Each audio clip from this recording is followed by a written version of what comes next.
Yeah. Sometimes we laugh and sometimes we cry, but I guess you know now. Baby, I took a half and she took the whole thing. Slow down. Baby, we took a trip, now we on your block and it's like a ghost town. Baby, where did these niggas be at when they say they doing all this and all that? Tired of beefing you bums, you can't even pay me enough to react. I'm back. Better than ever. Yes, this is Bredisode 7, I believe, or 6.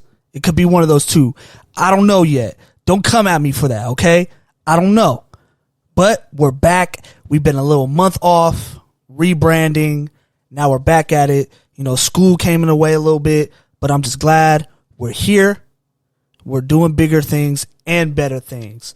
And I have a really, really, really, really dope guest in our podcast today. And this person is close to me personally, but she's also important in terms of black activism, important in our family, important in LA, important in downtown LA, anywhere in LA, people know about her. So I don't have to do the introductions. She could do it. Who are you? Wow. Hey, Noah. Well, first off, I'm your Nana. Let's never forget that or underscore that or fail to underscore it. My name is Trudy Goodwin.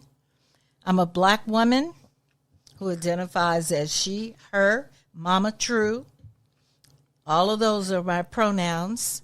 I'm a writer, healer, organizer, Black Panther, mother, grandmother, and a long, long line of folks that are warriors for black liberation. Look at that. What? Ooh, she cold with it.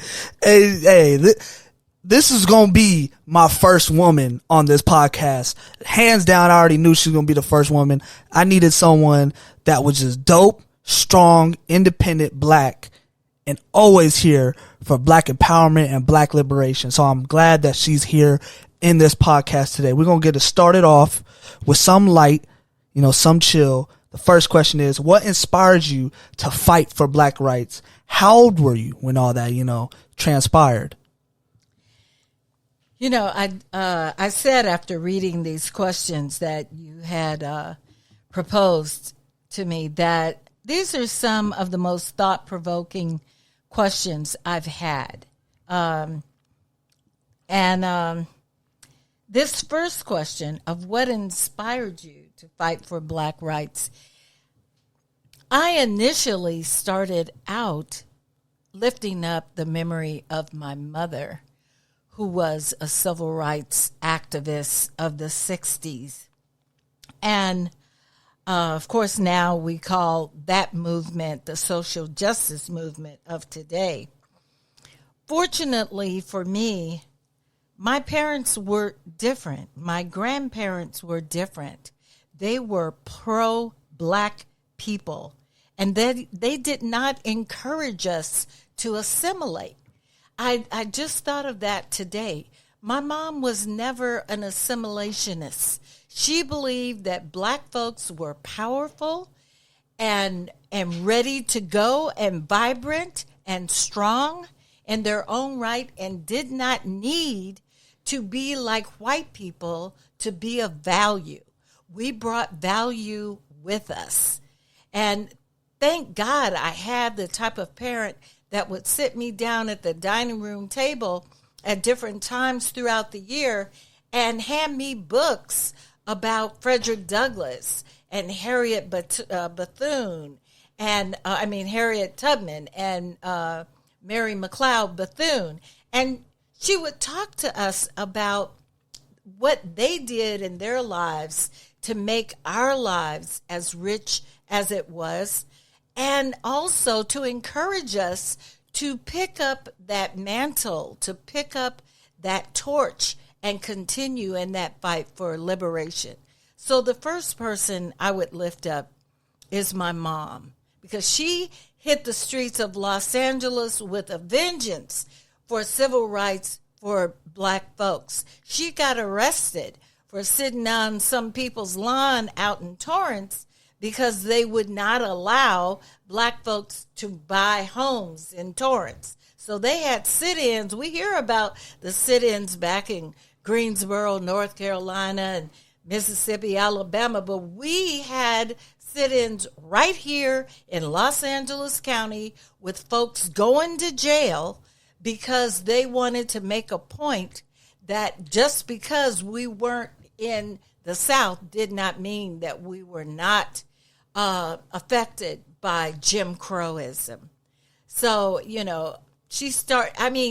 when I think about my mom, I think about the different groups that she belonged to. One of them, get this, Noah, the name of the group was Stop Police Brutality. This was a group that my mom was a member of in the 60s.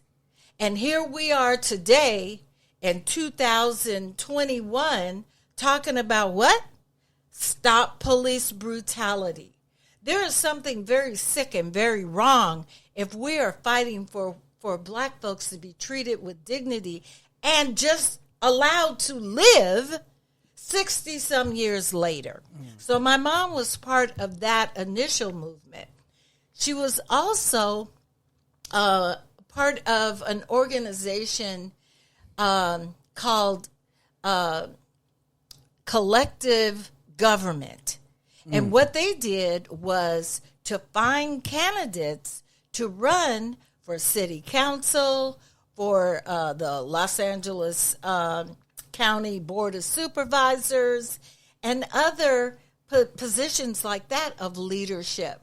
They were the ones that got Tom Bradley elected as the first black mayor of Los Angeles. Wow. So these were some heavy-ass black folks that were teachers, attorneys, working class folks, all of them pulling together to make sure that black folks were not only protected, but were thriving and moving ahead. Dang. So you was basically born into it. It was it wasn't like, oh, I was this age, something happened to me. It was like my family was always like this. So shit, I came out the womb already for black liberation. So that's real right there. So you talked about the influence about your mom, my great grandma, God rest her soul. Talk about your dad a little bit. How important was he in your, development? Yeah, that's a critical piece there, because while my dad wasn't part of the civil rights movement, he was totally woke and conscious. This was not one of these, he was a writer for Hollywood, but this was not someone who was, totally enamored by the Hollywood lights. Mm-hmm. They came to him at one point and said, we have this television show that we just, that we started up. We want you to write for us. It's a story about a man and his wife and their kids, and they live in the ghetto, and you'd be writing about their struggles and blah, blah, blah. And my dad said, wait a minute, so let me get this right. You got a brother who lives in the ghetto who works every day. His wife is a housekeeper. She works every day. They live in the projects with 3 kids, and they struggling, scratching and surviving, and the name of this show is Good Times. Nah, man, I don't think I'm going to be writing for no show that shows this much oppression of black people, shucking and jiving and calling it Good Times. So my dad went on to write a full-length movie called Black Chariot. It's being saved and refinished or refurbished by the Smithsonian. And this was an homage to the Black Panther Party. So it was all about these black liberation leaders that were out there fighting for their freedom. And we're just really proud of the type of work that he did do, So most of his work came out through his films. But Noah, you said something really important that I just want to touch on. You said you've been doing this ever since you came out of the womb, just about. Mm-hmm. Well, when I think about what I found out about our family in, past history, I realize that this is our legacy. Mm-hmm. We have been nothing but a family of freedom fighters from day one. Mm-hmm. Look, so on the west coast of Africa, you got all of these Africans that are fighting their neighbors and throwing each other under the bus to Europeans in order to get guns and alcohol and move ahead and get more land and all. This little tribe that our folks came from, called the Dajolas, were fisher people, and they lived near the ocean. So they were some of the first people in their area that saw these Europeans coming over on boats.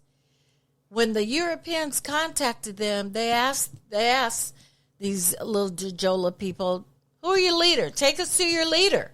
Because that's how they made inroads into these different villages and got them fighting amongst themselves. Well, this particular tribe was communists. Not communists in the, sense of the word that we use now. But they had no leadership. Everybody was a leader.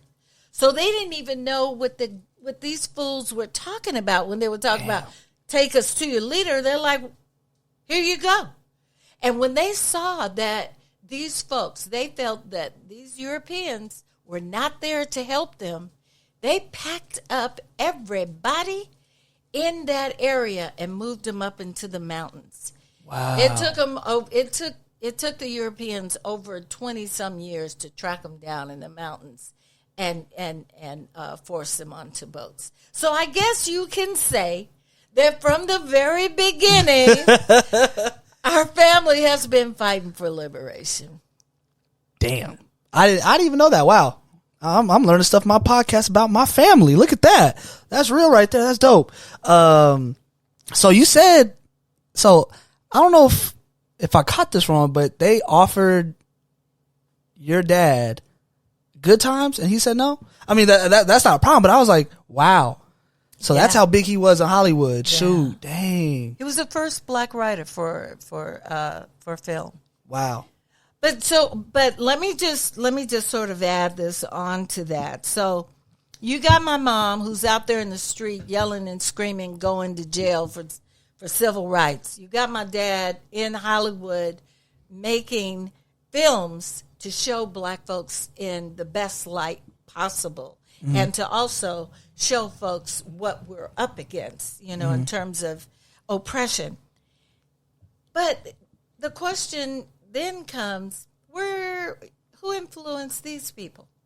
Yeah. Can we do that just for a second? Mm-hmm.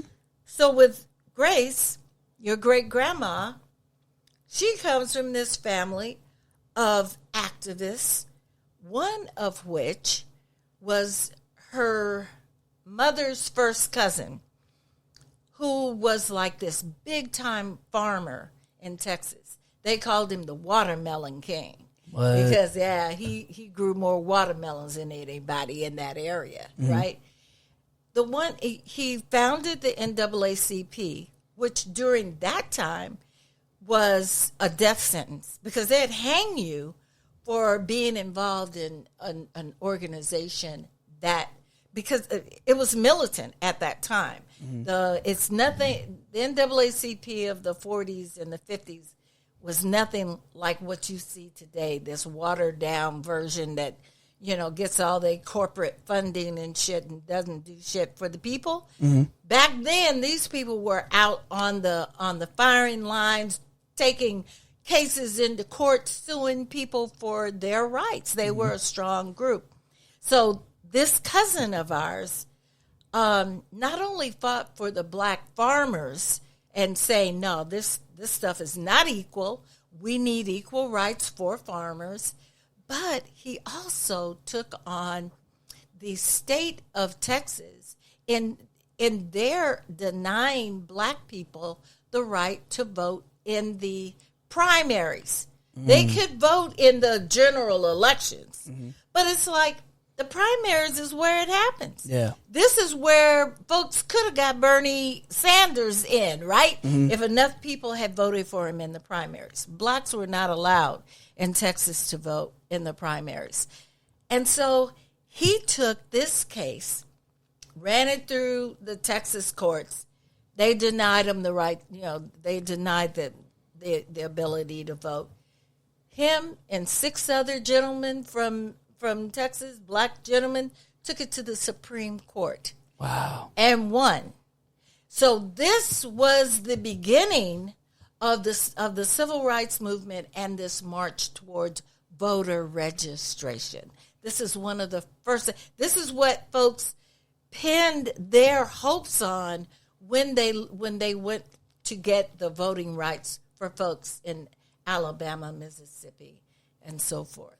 Wow. So, Willie Milton, badass nigga in Texas. But I'll leave it at that. My dad had some pretty crucial people too on his side of the family. Y'all heading out for Vegas, I hope y'all stop by this subsection of Vegas called Berkeley Square, which was named for our family. My grandmother was a Berkeley. Her uncle is the one, her brother is the one that helped develop this area in Nevada, in Las Vegas, called Berkeley Square. It was the first settlement of black people in Nevada. And at the time, they didn't have any blacks living there. But because work came to Nevada that they wanted blacks to do, he and Paul Williams, who is the first black architect of America, developed this area of 148 homes for black families, and his life was dedicated to civil rights and making things equal for black folks. Sheesh. It's a rich history behind you. Behind me? Yeah. No, man. That's a rich history behind you, Noah Gordon. Hey. I'm just a humble servant right now. So you're still fighting today. Okay. You've been fighting, since I'm not gonna say what years you were born, but you was fighting since you came out the womb. So how was it trying to maintain your responsibilities of life, but also fighting for, black liberation? Like how was that? Because you don't get paid for it. That's another life that you have. Like how were you maintaining your lifestyle, but also fighting for black liberation? That to me was the most crucial question that you asked. I've never had anyone lift that question up. And it's probably the most important question anyone could ask a liberation fighter. How do you work this life thing and keep this liberation fight going? Well, as you probably know, and as most of your listeners probably know, we've had a lot of folks from the Black Power movement move into municipal, state, county, federal government positions thinking that they could change the system from within, right?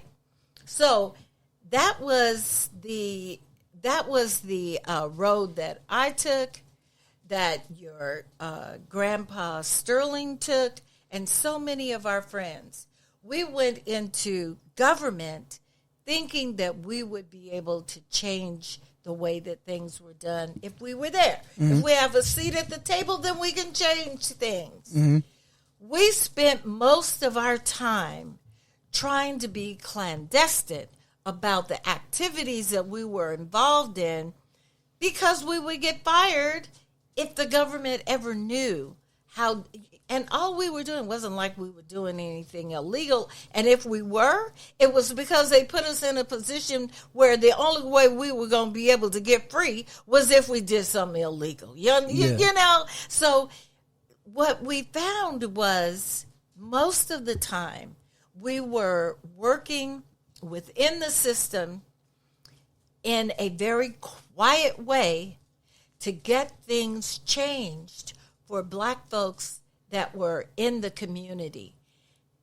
And then juxtaposed to that, you got black folks in the community that are looking at us like we sellouts because we're working for the government, not connecting the dots at all. Well, if she was in the Panther Party, why would she go to work for the government? Or even stop to ask me, how'd you find yourself, doing this? So that I could tell them, if what you're trying to do is make sure that there is a summer program for youth to get youth employed, or that there are jobs that are coming into the city, and we want to make sure black folks get those jobs, who you think is going to be up there pushing for that?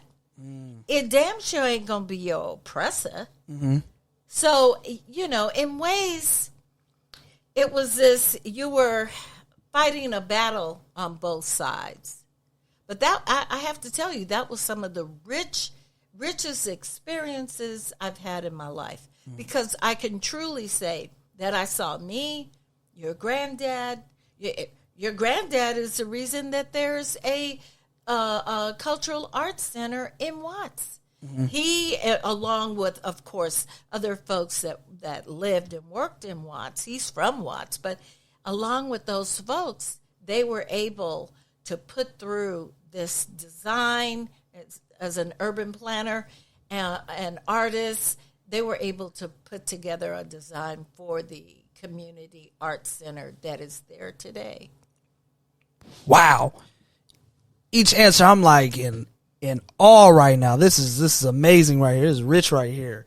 I'm loving it. So you mentioned that you're in the Black Panther Party. How did you get connected with them? Like what were the circumstances you had to go through? How did you see them? What got you interested? What was the whole journey like? Yeah, that's that, in a way that feels like yesterday, and another way it feels like eons away from today. I was part of the generation that felt as if the civil rights movement wasn't going anywhere. It was too tame. They were constantly talking about nonviolence. They was constantly talking about, it's going to take a long time. Well, when you young, you 18, 19, 20, you like, I want mine now.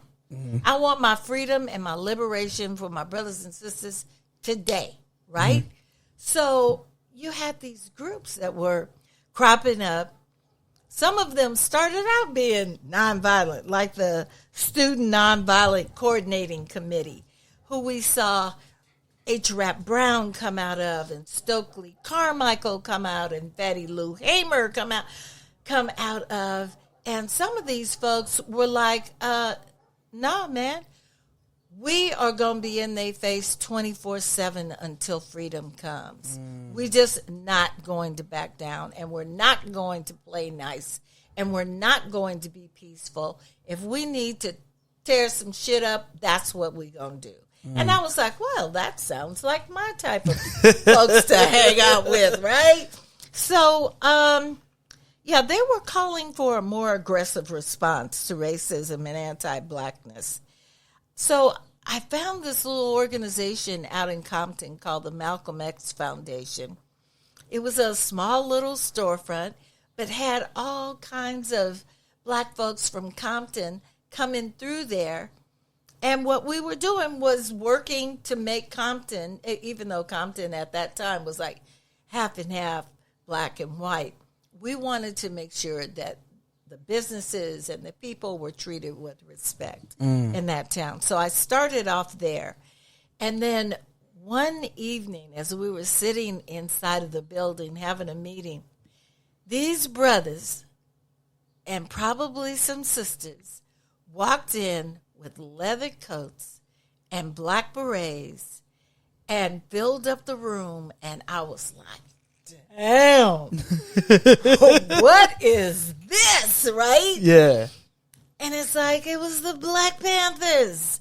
And they came in talking their rhetoric, about it ain't safe for crackers nowhere. It is not safe for these pigs nowhere to be shooting us and then hiding behind our nonviolence.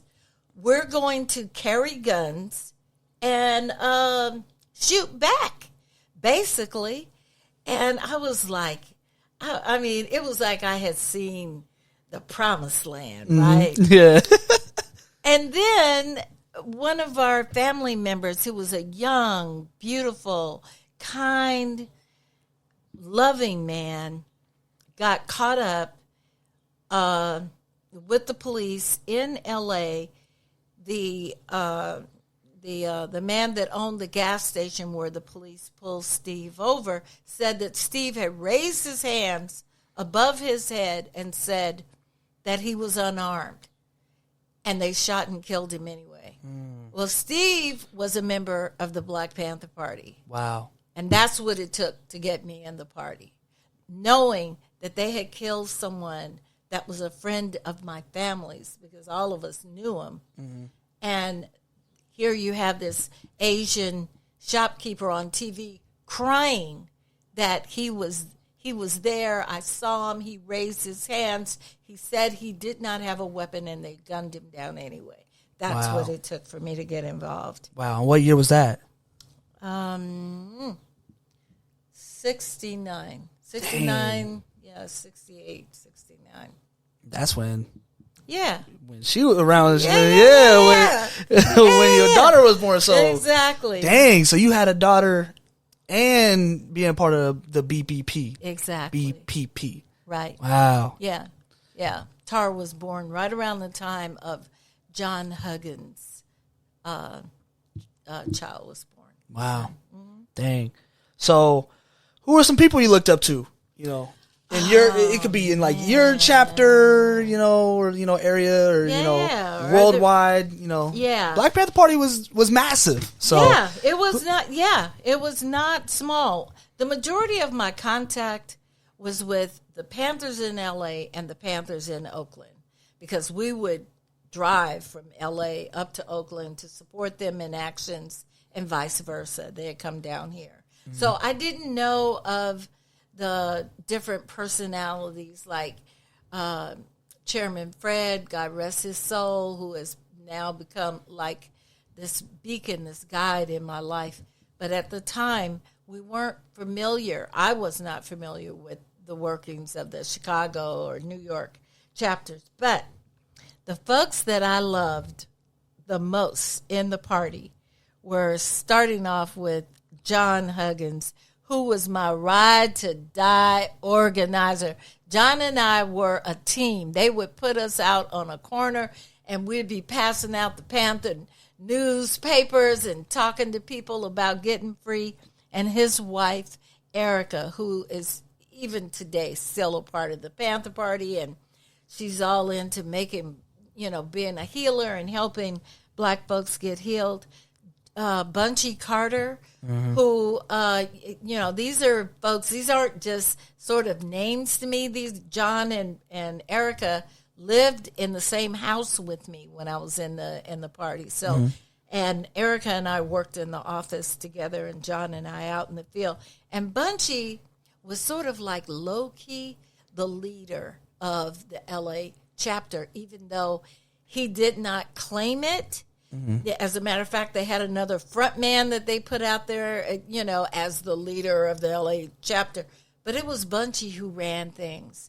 And this is one of the most adorable, loving, kind individuals. See, I don't know these folks that so many people are talking about, well, they were hardcore and they had to be hardcore. I would imagine if they was out there fighting these pigs that was taking our lives. But when it came to how they addressed the sisters, how they addressed the brothers that was in the party, it was always through love. I mean, that's all I saw.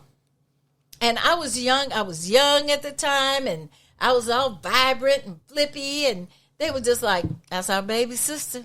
Come on, Trudy. And it was just a very loving relationship. Chairman Bobby Seals was one of, this is a man who didn't have the type of education like Huey Newton and Eldridge Cleaver and Emory Douglas. I don't believe that Bobby had gone to school during that time. He was a bus driver, but wise, absolutely wise, real quiet, soft voice, and just there for you, them and Emory Douglas, who is like still one of the baddest ass artists we have seen to date. And then my boys from Compton and Watts, Ronnie and Donnie Freeman. They were twins. Oh, okay. Right? Yeah. This is a name I want y'all to remember because these were local hometown boys who went from the Malcolm X Foundation with me into the Panther Party. And they were ride to die. They were there for you. So I would say that those are my folks. Wow. And you knew all of them personally? Oh, yeah. Like people, like Bobby Seal, Bunchy. Yeah. Oh, yeah. You told me, I just want the world to know. I know you and Bunchy were like this. That's cool. Yeah. That was my boy. Rest his soul. Rest his soul. Yes. Man, wow. And, tell us some of your favorite experiences, that you could, say on the podcast. You feel me? But, what was your favorite experiences in the Black Panther Party?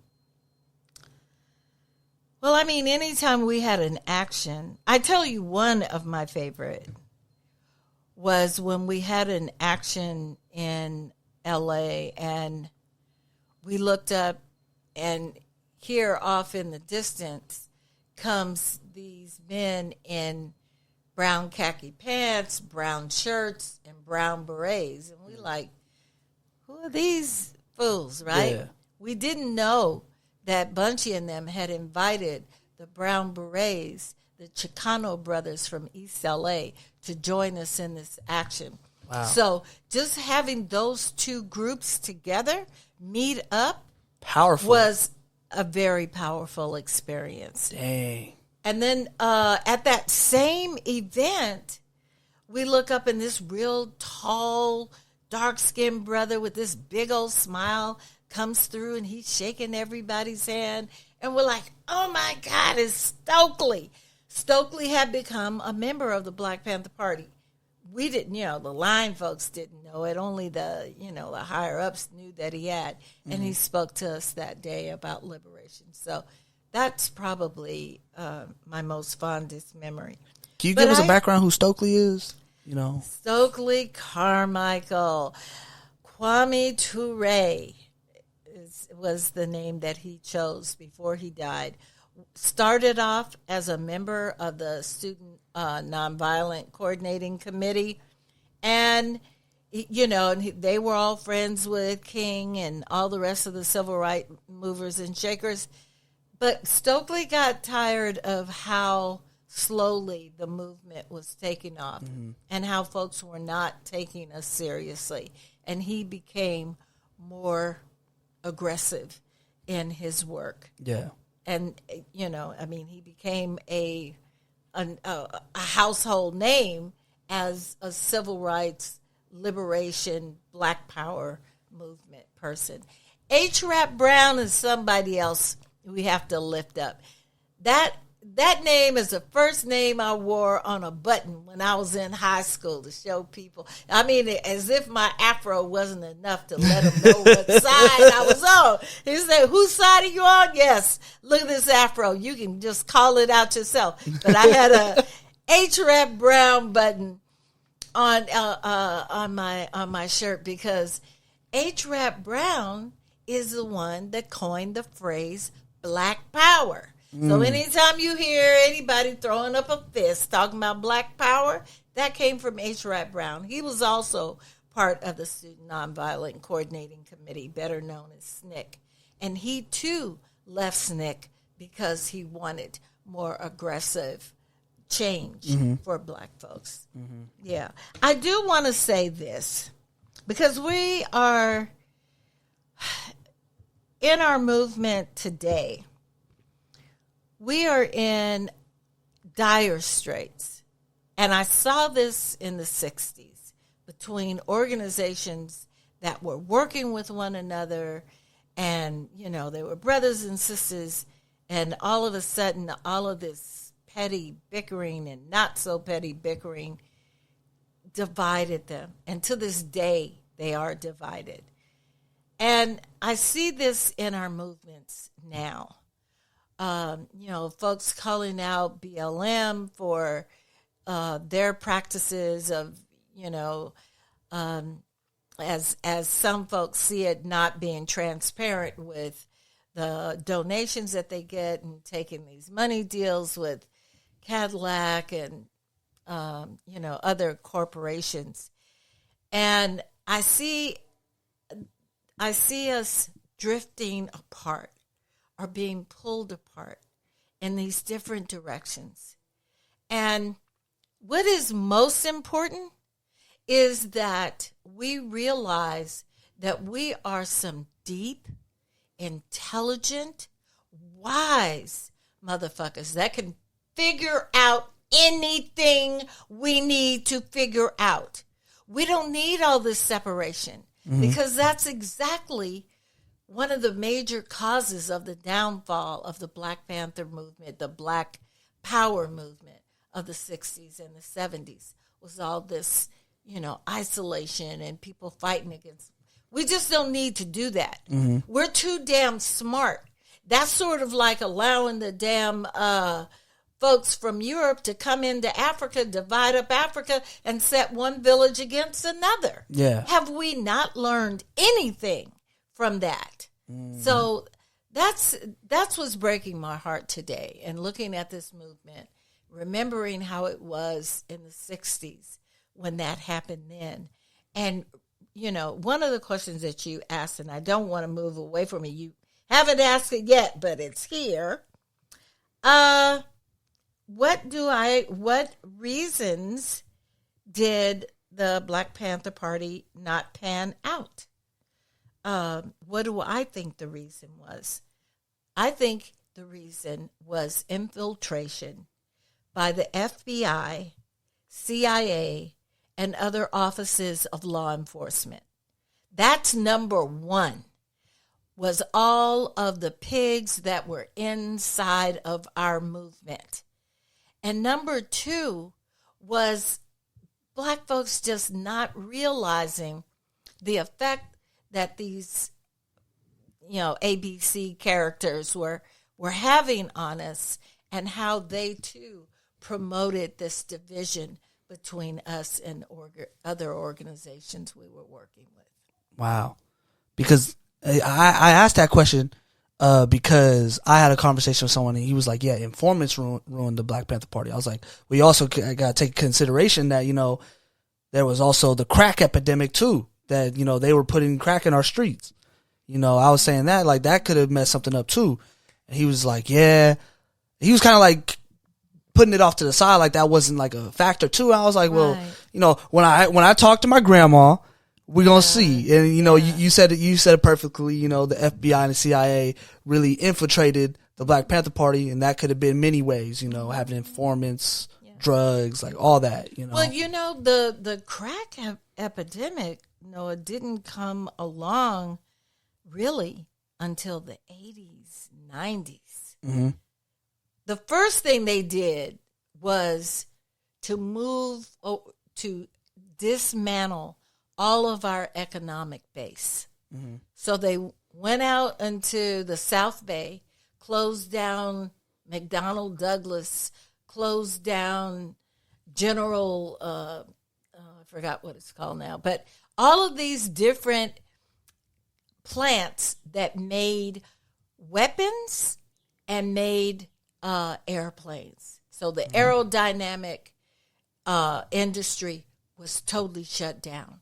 Now, I want you to think about it.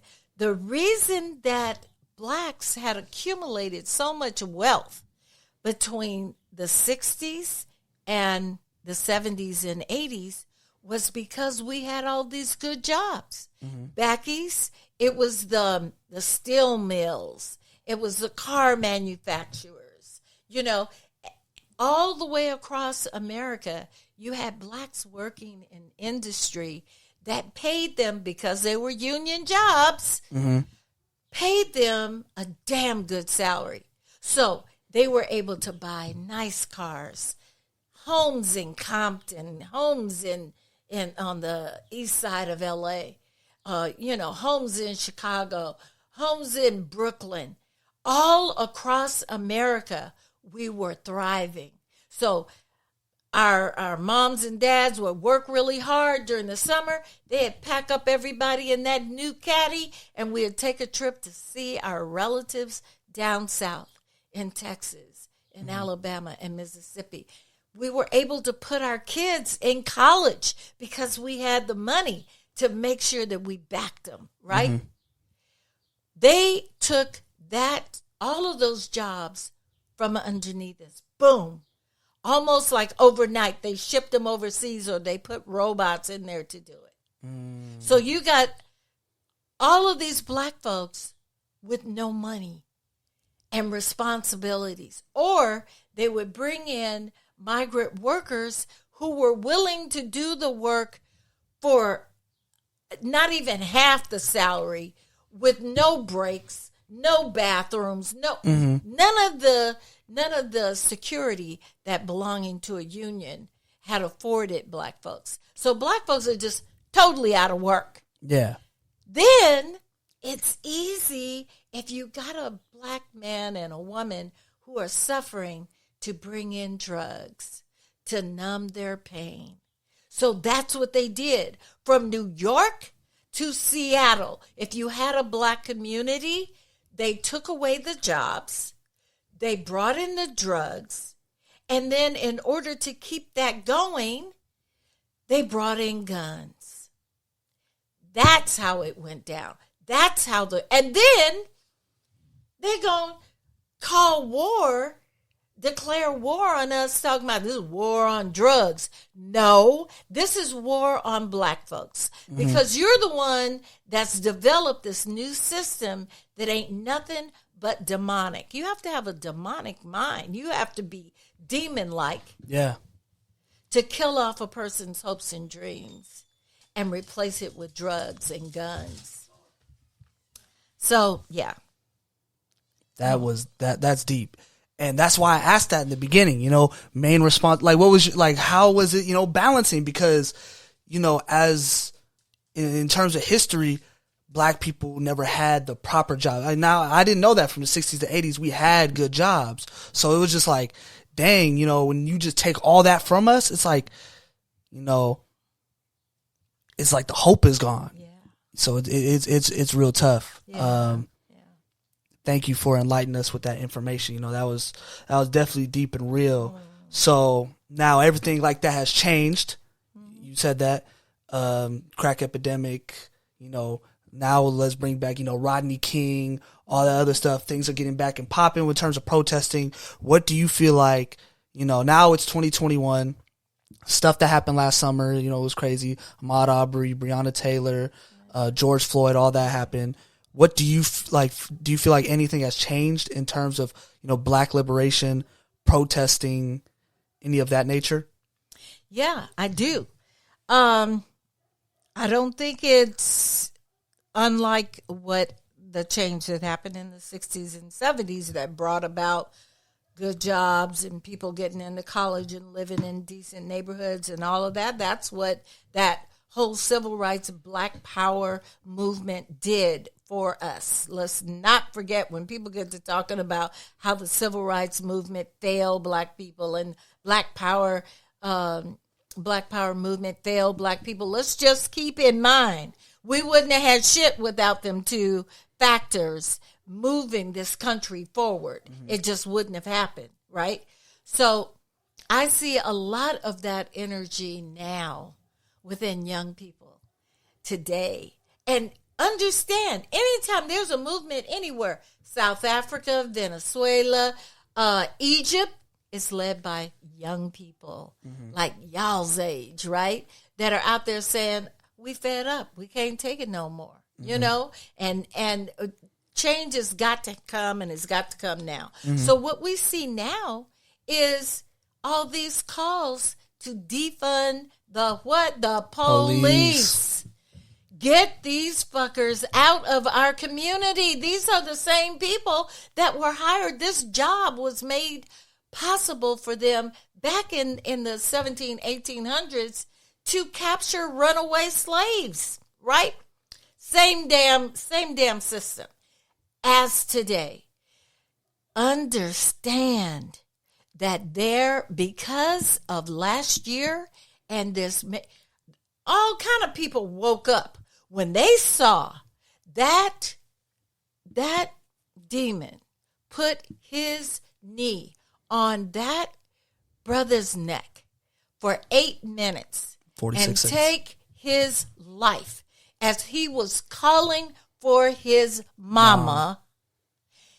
All kind of people woke up across this nation. All kind of people took to the streets, and they had been seeing it because they saw it with Mike Brown and and other folks over the last 10 years. People had started waking up. So this call to defund the police and put that money into community programmings is definitely a movement that we can be proud to say that our energy has gone into and turned the tide. But understand that what that movement has caused is those same people who don't want to lose their jobs. Because we ain't talking about just defund the police. We talking about defund prisons. Why the hell would anybody be locked up for 20 years for a bag of marijuana? Tell me.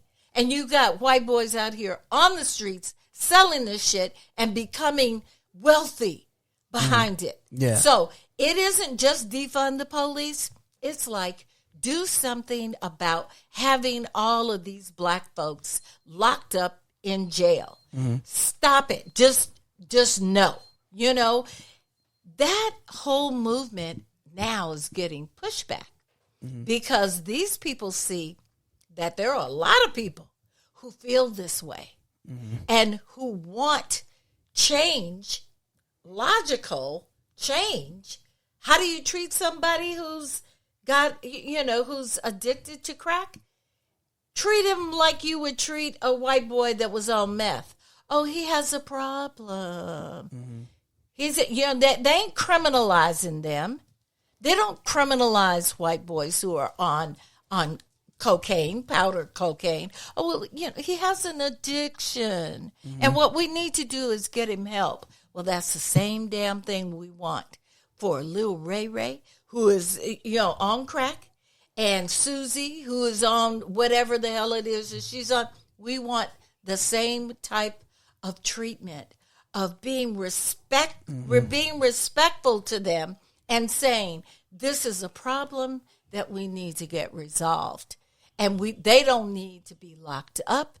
What they need is support, what they call wraparound services, right? That's education, if that's medicine, if that's mental health services, if it's housing, if it's, I'm about socialize everything. Socialize everything. Because that's what they do. That you were in the Netherlands. You saw how peaceful it was over there. Shoot, no, I got to tell you an experience. So I didn't get to see it, but JT came home and told me. He said he was walking home, right? Walking home. It was just crazy here because, we're from America. If someone fires on the police firing back. It was just crazy to see. He said he was walking home, drunk dude. It's New Year's, I think, and they're getting into a fight. The police, I don't really remember this, by heart, but I guess the police intervened. The guy fired on the police officer, hit him a couple times. Police officer was like, all right, okay. you done? Right. Like, he literally was just like, we good here now? Yeah. And like JT saw that and literally came home and was like, bro, I can't believe like this police officer just didn't do that. And I was like, bro, it's normal here, but over there it's like, yes, okay, exactly. you got your anger out, like we good here, like that's just crazy. Yes, but see that is a type of sanity we're fighting for here. Mm-hmm. That's the type of respect we're fighting for here. Mm-hmm. You know, if I do something wrong, you have countries, I think it's Spain, not certain. You have countries, you shoot somebody in the middle of a fight, you murder this person, you get 7 years. There ain't no lifetime. There ain't no 35. It's like science has proven that the majority of murders happen in a flash like that. Mm-hmm. And it's something that is like being temporarily insane for a moment. You can't even believe that this happened, right? The courts understand this. The prosecution understands this. So we're going to lock you up because we need to make sure that you understand that anytime you get into something like this, you're going to have to back off or whatever. Yeah. But there is no life imprisonment. There is no 35 years. We have comrades from the Panther Party that they have accused of killing police with no evidence. As a matter of fact, evidence to the contrary, and they have been locked up for 45, 50 years. Wow. Right? Some of these folks, I mean, like, let's look at Leonard Peltier.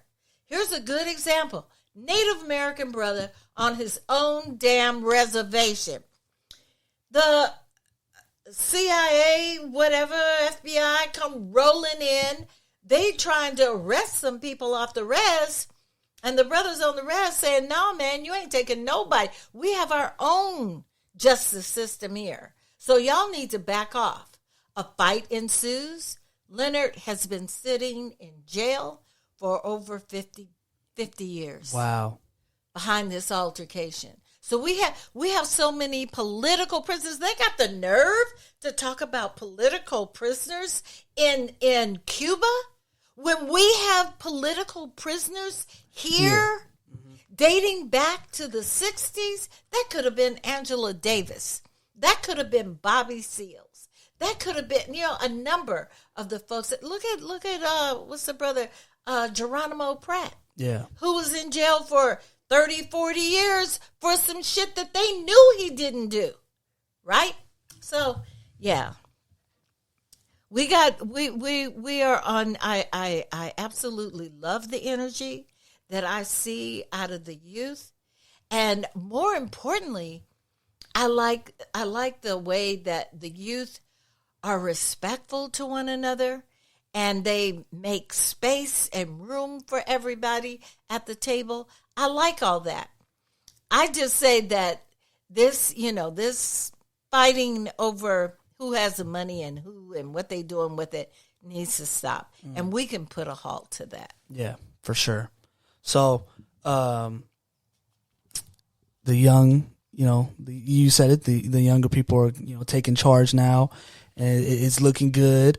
I'm not saying you old, but you did your fighting back then, and now you're a bridge builder looking at the youth. Mm-hmm. What is your role as a black activist today? Is it being on the front lines? Is it teaching the youth? What is it? What does it look like to you? It's all of that. It's all of that. When we were dusting it up with the Proud Boys out in Santa Monica, and they were trying to bust into our meeting and stuff, there were like 3 or 4 rough ass comrades from back in the day that held it down until the youth got there and took over. They trying to bust into the building, and you have me, Linda Bond, my little communist friend, the the old white man that was on KPFK forever. Oh, Blaze Bonpane, who was like 80-something, walking with a cane. When he saw these young white boys trying to bust into our meeting, he just swiveled himself right on over to the door with his cane and blocked them from coming in. Okay, and I'm standing there holding the door. I'm in my 60s, mid-60s, right? Linda, who's a little bit older than me, holding down the door. So old folks have a place in this fight. And they know this. They need to be at their posts, whatever their post is. That's what they need. That's what they need to be doing. And they need to be encouraging the young folks and making room for them and letting them know how absolutely beautiful and marvelous it is to see them out there doing this work. You know, and the young folks be lifting us up. Yeah. They be like, everywhere I go is Mama True. Yep. Mama True. You know, and I done got so old I can't even remember half of the names of people. I'm like, yeah, baby, it's so good to see you. You know, but it's the love that is there is what's going to carry us through. And the courage. I have seen these young people walk up into the face of armed guards that got their little billy clubs out, and these little 20-something-year-olds are walking up into their face talking about whose streets? Our streets. Okay? And walking right past them. And the guard's not doing nothing, just going, oh, shit, I ain't going to attack no 20-year-old, 100-pound woman, you know. So I understand too, you know, there's always this discussion about where allies should be and blah, blah, blah. I think this is where the young people have outthought the old heads from the 60s. They're like, okay, the allies can't be in every meeting, all right? Sometimes black folks need their own space to decide what they're going to do, make their plans. They don't need other folks who are not black helping them make them decisions. That's a smart-ass move. Yet, we need the allies. We must have them with us in order for us to move in a more powerful way, right? Yeah. So, they embrace the allies. They empower the allies to do whatever it is the allies feel that they need to do in order to get freedom. Right, for their black and brown brothers and sisters. So I just say that what y'all are doing now is just, it's like we were Revolution 1.0, y'all 2.0 or 2.5. Y'all just kicked it up a notch, and I appreciate that. Oh, man. Thank you so much, Nana. Thank you. That was, you know, because you already answered, you know, the last question, really, for real. So we gonna get into, you know, the hot question. So we almost done here. Oh. We almost done here, all right? Okay. So we're gonna get into something, you know, I like to call. Weezy out of here.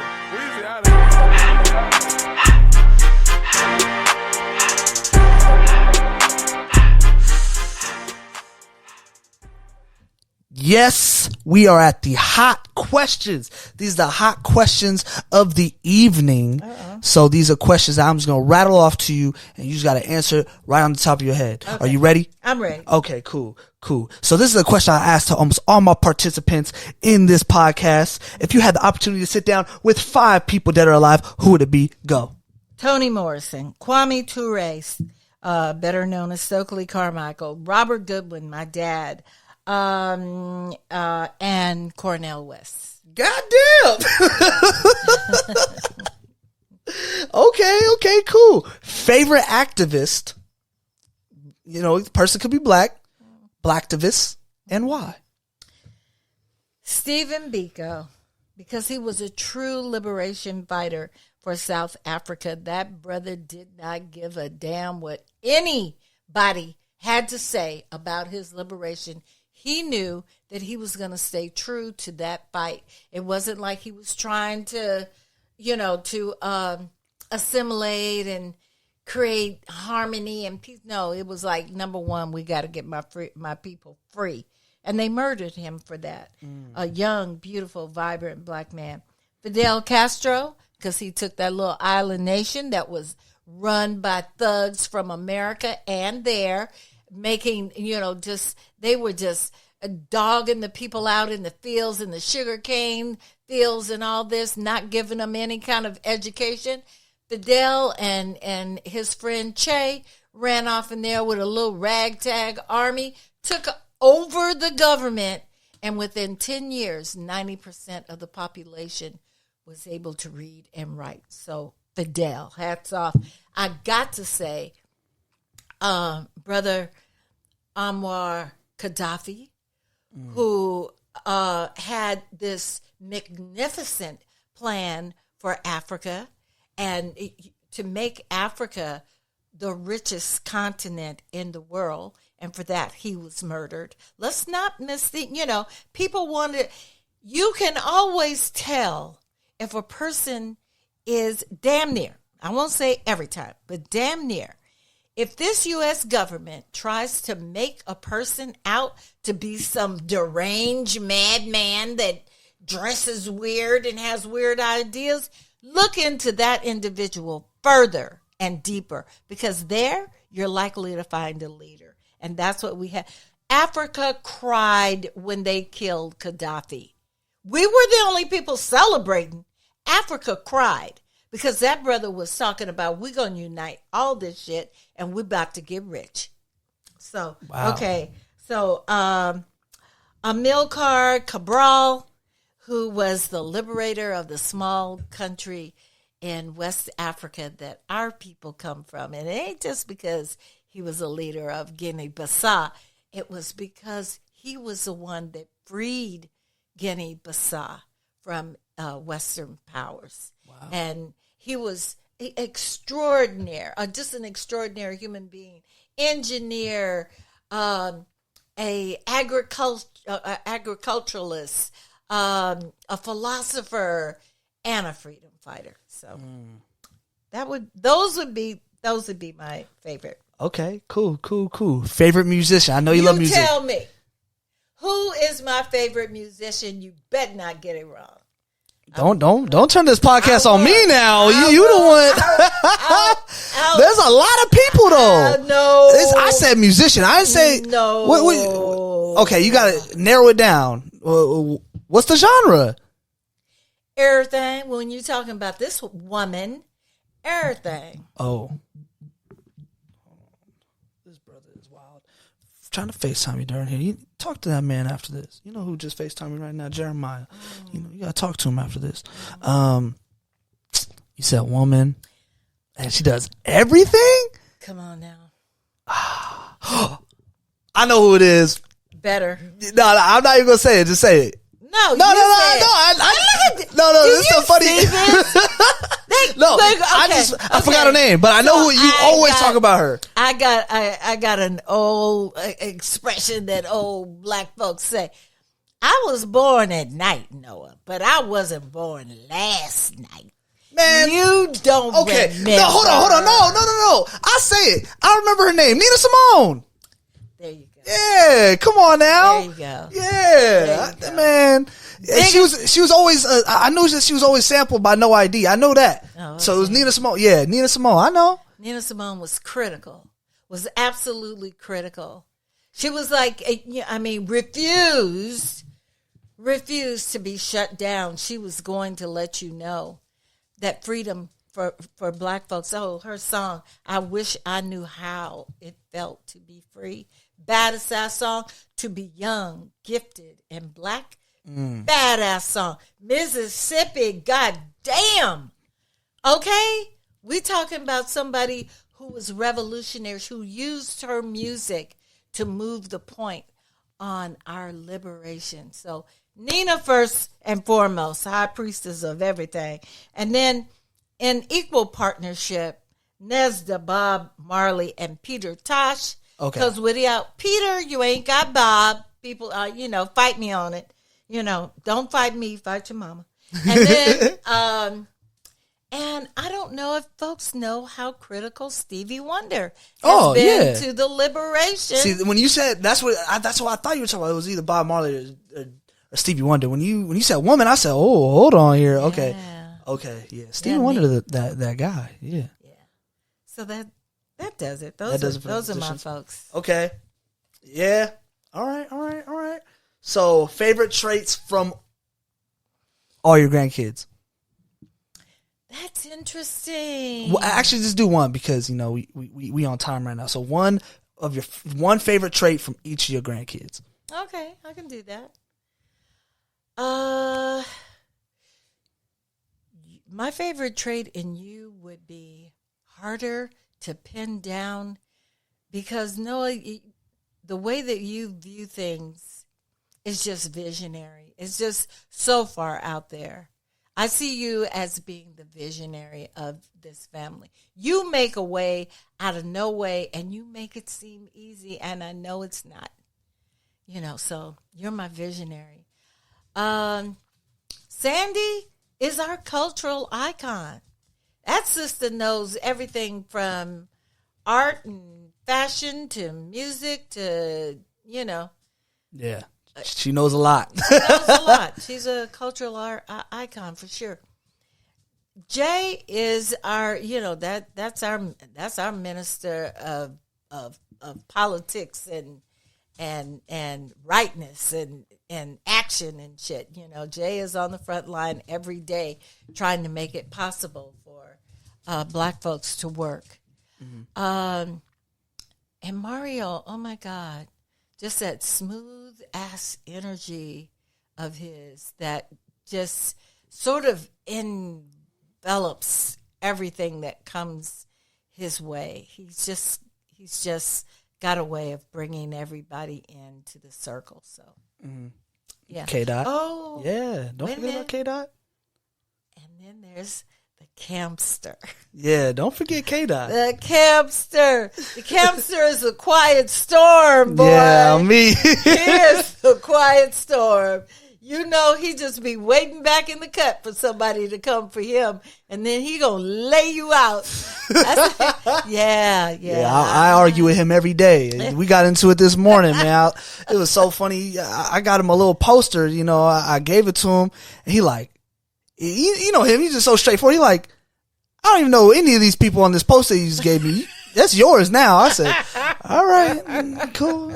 It's cool, I gave him, a good people sweater, that Jeremiah got him, so he was happy. Yeah, you can't forget about K-Dot, Not at all. Gotta love him. Not at all. So, what is one thing you have passed down to your children? It doesn't have to be money. It doesn't have to be a physical thing. It could be, Norman said God. In the second episode, he said he would pass down God to his kids. What have you passed down to your children? Yeah, well, you tell me. And you better get this one right, too. You better get this one right. What have I passed down to y'all? Shit, a lot. You gave me some Tommy boxes my sophomore year of high school. I remember that. I was like, damn, Nana, you did me good. You got me some Tommy boxes. Okay. Tripping. We ain't even going to talk about how hood I get about making sure that these people have money in their pockets. I'm just straight up. They said when they got some little game on TikTok that says, when did you know that your mama, when did you first know that your mama or your daddy was a gangster? That's a question I want every one of these kids to ask about me, because when it comes to them, I'm just going to let the world know I'm a gangster. There's very, very little that I will not do. I've even thought about the fact I'm, however old I am, bet not nobody step to none of these kids wrong, because I don't mind taking them out. I'm old enough to go to jail and be okay with it. Mm-hmm. Most of my life is over, but okay. But I'll say one thing you passed down to us, to be real, okay. I'm going to say resilience. Oh, okay. If you really think about it, Mom don't take shit from nobody. Yeah. Damn, Unc ain't taking shit from nobody. He's crazy. Even Jeremiah ain't taking no shit from nobody. Yeah. You think that little girl in our room over there gonna take some shit from somebody? No, I don't. Oh yeah, Bear Mario. Yeah. Yeah. And He looks like a. Oh, yeah. Yeah. We keep the handcuffs ready just in case somebody piss you off. No, I know. I know. Yeah. I would say the recognition that freedom ain't free. And that if we gonna get free, and more importantly, if we gonna stay as free as we are, because you see what they doing in Georgia. They trying to stop them people from voting, right? Yeah. So we have to not only fight to get our freedom, we have to fight to keep the freedom we have. Yeah. Mm-hmm. Yeah. That's definitely what you brought down to us. You answered it right. This is actually the end of the podcast. That's crazy, right? Hour and 10. That's real smooth. So I asked this to all my participants, guests. Rate this podcast scaling from 1 to 10. Oh, well, this is a 10 plus. This was a 10 plus. And I've been on some shows now, I'm old enough to have been on some shows, but I absolutely loved how seamless this interaction, this conversation was. Thank you so much. For sure. I really appreciate you coming on here. Not even just as my grandma, but as one of the strongest people. Shit, probably the strongest person I know. She's still fighting today, y'all. Right after this, she gonna start fighting. That's the funny part. She laughing because it's true. As soon as I press stop, she gonna be like, all right, Noah, I'm gonna take this headphone off. You get all packed up. Take your mama over there, and when I'm gonna get back on that computer, I'm gonna start emailing some motherfuckers. She know. So I really appreciate you for coming on here, Nana. I love you with all my heart. Thank you so much for coming on here. Such an honor. Thank you. For sure. That's it. Bredisode is done. Peace.